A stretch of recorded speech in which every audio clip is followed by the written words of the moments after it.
Good afternoon, everybody. My name is Brandon Everett, and today I will be presenting to you the generational differences in the workplace.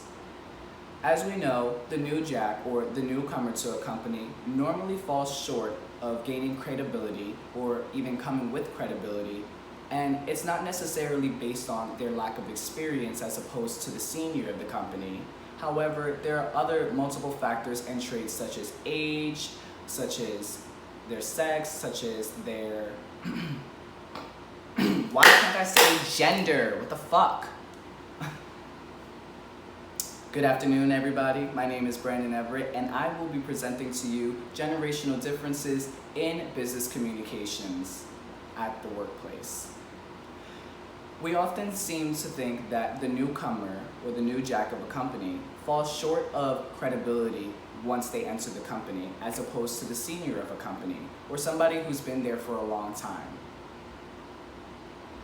Normally, these individuals tend to have different variable traits such as their age, their gender, and their ethnicity or culturalistic background that entails them to be the newcomer. However, today, I will be focusing specifically on age. Age has a lot to do with what we are currently dealing with in communications at the workplace. There are over four generations of individuals that are working at the workplace, all the way from baby boomers to the Gen X, the Gen Ys, commonly known as millennials, and then the upcoming generation in the workforce, the Gen Zs.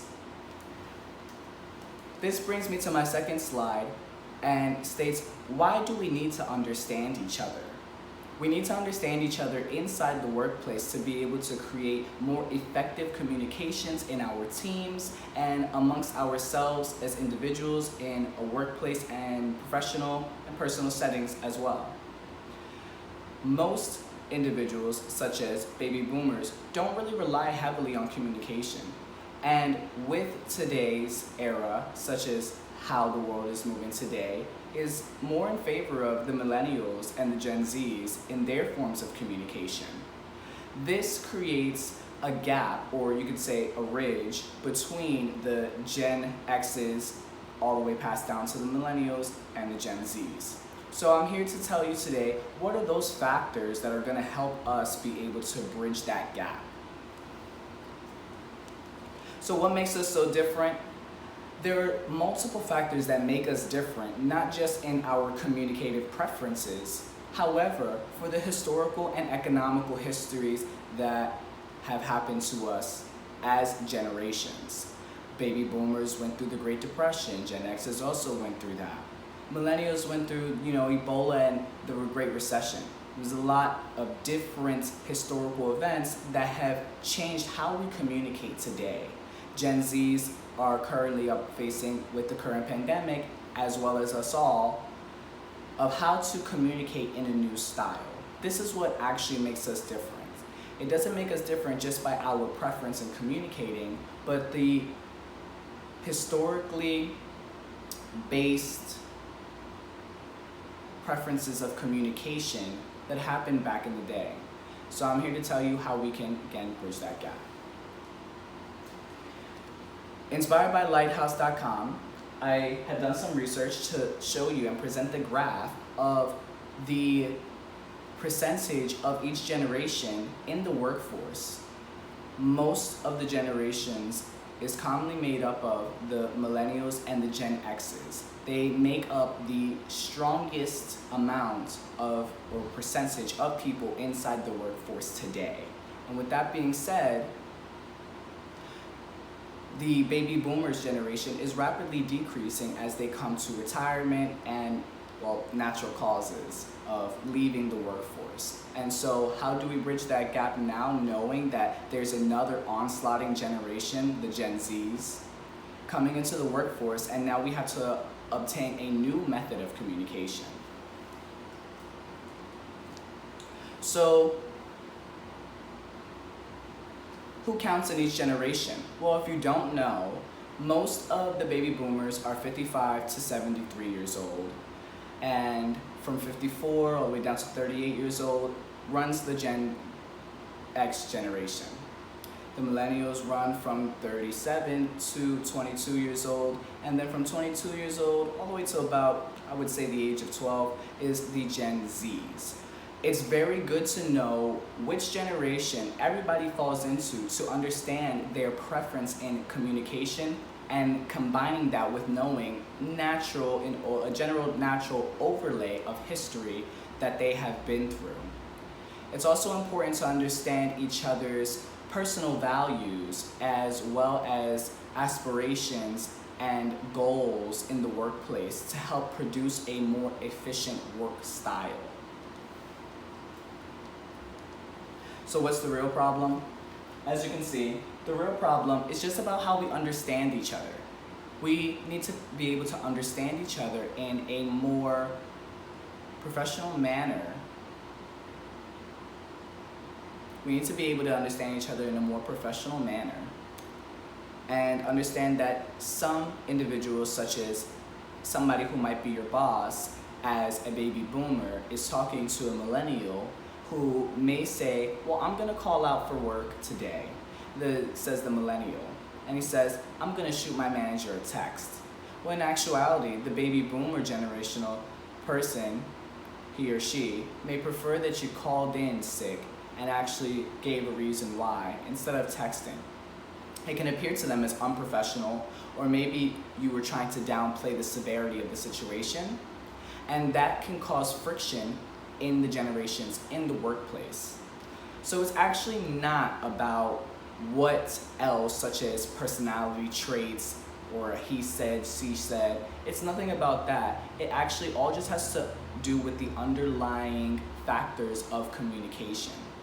As opposed to a Gen Xer who would formally type an email via their smartphone. They're using technology to be able to help them more make convenient what they already know. So again, they have a preference of email communications. Millennials might have a preference of calling or texting. And the same lies for Gen Z, since they're not so far off. All of these different kinds of communications is, again, what causes that friction. So we're gonna look at some solutions.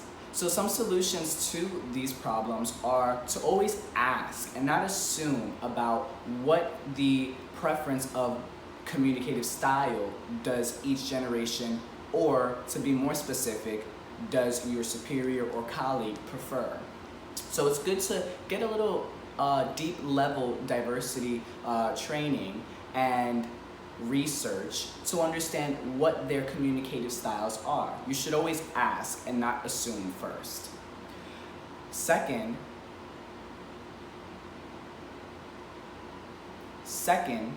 you should acknowledge the differences amongst each other. Understand that there are so many differences and, again, so many variable factors that happen inside the workplace and outside of the workplace that affect our lives. So it's always common courtesy just to ask, again. So don't ask, not assume, and again, acknowledge. And third is actually just the techniques. The technique of how you communicate, such as calling, emailing, texting, etc. You have to acknowledge, and to put it in a better analogy so you can remember my presentation, is when your boss tells you, where are you at? You think of AAT, and that's the analogy I'm bringing up to you. A is ask questions before you assume. A is to acknowledge the differences between you two. And T is to understand the technique of how they prefer to communicate to keep a common cordialism amongst yourselves. So again, the next time your boss asks you, where are you at, you should remember this analogy. Lastly, I would like to say that everybody works well and works at their best when they understand and they can communicate what they understand amongst each other. Written by Tiffany B. Rivers of lightsource.com, and her blog about entrepreneurial tactics and business tactics in and outside of the workplace is what inspired me to place this inside my presentation, hoping that you will be able to take this gem of knowledge and further increase your aptitude of communications amongst the generations inside the workplace. Here are a list of some of my sources cited, and also where I got the information of the differences in age, all the ages of the generations inside the workplace, and also all of the historical traits and events that have occurred amongst the generations current today. Again, my name is Brandon Everett, and this is me presenting to you the generational differences of business inside the workplace. Thank you so much, and have a great day.